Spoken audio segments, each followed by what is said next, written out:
Zoti kryetar, është e vërtetë që kjo pikë e rendititës ka të bëjë strikt me proces verbalin dhe faktin nëse a janë respektuar siç duhet dhe janë transkriptuar siç duhet edhe lapsuset e deputetëve. Këtu nuk ju a heq njëri, transkriptet i bëni mirë shumë. Çështja është se rregulloria dhe veçanërisht detyra që ka kryetari nuk është thjesht kronometrues i seancës, dhe të vlerësoj nëse fjala gjatosh apo shkurta biq është fyerje, dakord? A do t'i pëlqente apo s'do t'i pëlqente kryeministrit? Rregulloria përmban 100 ca nene që janë detyrime ndaj teje për të ruajtur ca garanci të opozitës në një seancë parlamentare.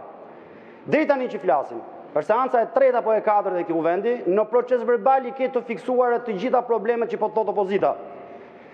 Me numër nenit rregullores, me numër nenit të kushtetutës të shkelura në mënyrë të përsëritur, me qëllim të parapërgatitur nga ju personalisht.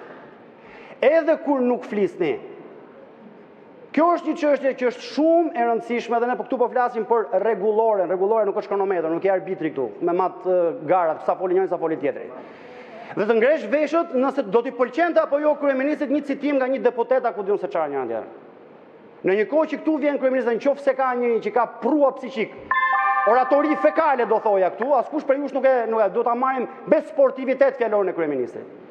Ke një detyrë atje, funksioni check and balance i kuvendit është pikërisht ky, qeveria këtu të vit japi llogari. Unë e kuptoj që kryetari i kuvendit vjen nga mazhoranca, nuk mund t'ia zgjidhësh ti Niko problemet duke shkelur skip kushtetutës në çdo mbledhje të kryesisë kuvendit. Janë ca nene që nuk mund t'i kalosh dot or zotëri. Janë ca të drejta të opozitës që nuk mund t'i kalosh dot. Ky është proces verbali.